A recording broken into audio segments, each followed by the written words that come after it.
your goal is to be the largest online, and you are, retailer in the world. Beyond that, what's the goal? Well, our mission is Earth's most customer-centric company. But I don't know what that means. Well, I'll give you an example. Right after World War II, Morita-san, the guy who founded Sony, set as the mission for Sony that they were going to make Japan known for quality. And you have to remember, this was a time when Japan was known for cheap copycat products. And Morita-san said, he didn't say we're going to make Sony known for quality. He said we're going to make Japan known for quality. He chose a mission for Sony that was bigger than Sony.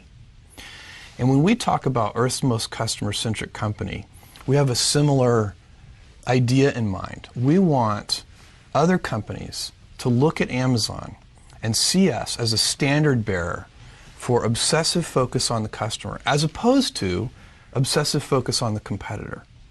So that's one of the reasons we work on differentiated products. It's one of the reasons we take a long-term viewpoint on things. You can't really do the right thing for customers if you're short-term oriented. And if you're going to invent new things, you've also got to be able, and this goes along with long-term orientation, you've got to be willing to endure a lot of criticism. You know, if you're going to put, Kindle is a good example, if you're going to put your back into reinventing a 500-year-old industry, some folks are going to get ornery. It was also feared at one time, those people who had your stock, that once Walmart, for example, got serious about being online, they were going to blow you away. Why didn't that happen? Well, I think it's because we did a good job for our customers. So, you know, you go back in time and we've been called Amazon.toast. Right, I remember. Amazon.con, Amazon.bomb. You know, this is all like in the first 3 years of our existence. Sure, yeah. And that's part of what I'm talking about, the willingness to be misunderstood. If you're going to do things, we lay out what we're doing and we tell people, you know, how we think about things. Like I'm saying to people, you know, the iPad is not a Kindle killer. I'm very clear about that, but it doesn't keep people from writing that. And I'm very clear about why. It's a totally differentiated device. It's $139. Works in bright sunlight. You can read with one hand. It's so light and the battery lasts a month. For $139, why wouldn't you want a device like that? Okay, but let me go back to the Walmart issue, though. Yeah. What was it that made you able to sustain a challenge from the world's greatest retailer? Obsessive customer focus on... But how do you focus on the customer better than they focus on the customer? Well, I mean, they're pretty good at focusing on the customer, too. But we're very differentiated in how we do it. And so our approach, if you think about our retail business, which I think is what you're asking about here, there are really three things that we know are critical. Well, that's the heart and soul of your business, isn't it? Well, and especially relative to the Walmart question, yeah. I think that's the key. It's selection, low prices, and fast, convenient, reliable delivery. So that the shipment side. And so we have... Wait. So Walmart doesn't have low prices, fast, and convenient delivery? I would claim that Amazon has much broader selection. In many cases, if I don't want to be overly bold in my claim, but the online model gives us significant cost structure advantages that lets us have even lower prices than physical stores. Selling online? Well, sometimes they do have umbrella problems sometimes where they don't want to compete against themselves online versus offline. But a Walmart, with all of the volume that it buys, its purchasing power, therefore gives it the ability to offer lower prices. Well, doesn't that give them an advantage they ought to be able to translate? Because their purchasing power is bigger than your purchasing power, is it not? I think in a lot of the product categories, that ship sailed a long time ago. Meaning what? Meaning that we have the purchasing power to compete with anybody. We have the volume relationships with suppliers. That playing field has been leveled. Okay. If you'd asked me that question, 10 or 15 years ago, right, I'd have agreed with you that that was the challenge you had overcome. But even then, our profitability is not our customer's problem.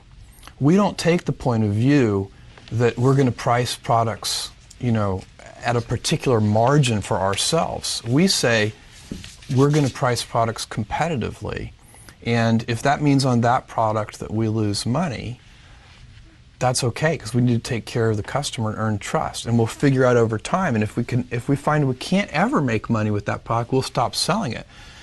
But we're not going to make customers pay for any of our inefficiencies, if you see what I'm saying. Did you lose money on the Kindle? Every new business that we have ever invested in, it has taken years. Most businesses have either no impact on our financials for the first 5 to 7 years, or a negative impact on our financials for the first 5 to 7 years. And we do a lot of new things. The company is very healthy financially. We're doing very well, and it's an outcome of customer obsession. So, when we were Amazon.toast, that was because Barnes & Noble had, we only had 100 and, right. When we were declared Amazon.toast, I think we had 150 employees. Barnes & Noble had 30,000 employees. And somebody wrote an article that said, Amazon has had a great 2-year run, but now the big boys have shown up, and they're going to steamroll them. And, we had a all-hands meeting. I called all 150 employees together. I said, look, because everybody's worried about it. Every employee has read the Amazon.toast article. Every mother of every employee has read the Amazon.toast article and has called and said, your father and mother who live here in New York. Yeah, are you okay? Yeah. And so we had an all-hands meeting, and I said, look, you should wake up worried, terrified every morning, but don't be worried about our competitors, because they're never going to send us any money anyway. Let's be worried about our customers and stay heads down focused. And so these are big, most of these are big markets. Another way to answer your question about competitors and Walmart is to say, look, they can succeed fabulously, and it won't stop us from succeeding. These retail markets are huge. So it often doesn't make sense for us to think of it as a pitched battle. Sometimes people think about business as it's kind of like a sporting event. There's a winner and a loser. It's not a zero-sum game. It usually isn't. I'm sure there are cases where, but most often, industries succeed. So I can tell you, I think e-commerce is succeeding. And the way we think about it, nobody else has to fail for us to do well. I think ebooks is like that. I think there are going to be many winners. I think ebooks is going to be a huge industry. Well, there are many competitors now. I mean, you've got Barnes & Noble is one of them, Sony is another now, and Apple is another. But I have a list of 50 competitors that we could walk through. I mean, all over the world doing different things. And our focus is going to be, we'll try to pay attention to those competitors, but we're not going to obsess over them. We're going to obsess over readers, and that because those are the people who are buying that device. And we're going to make it. And it's not just a business for us; it's a mission for us. And missionaries build better products. What is Jeff Bezos thinking about today in 2010 that we might not know anything about that he thinks may be a reality in 2013 or 2015? Well, where is one of the things is the Amazon Web Services business. Now, there's a business that probably this is the Amazon Cloud stuff? Yes. And there's a business that's growing. It's in a hyper-growth phase. It's already a significant business. That's a business that probably is not getting as much attention as it deserves. Is there a dominant player in the cloud business now?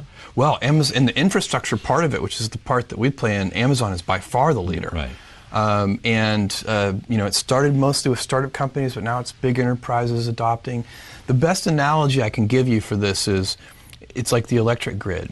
So instead of, right now, big companies build their own data centers, and they buy their own servers, and they put it in. It's a lot of CapEx. There's a lot of price of admission. If you're going to operate a data center, you have to do it well.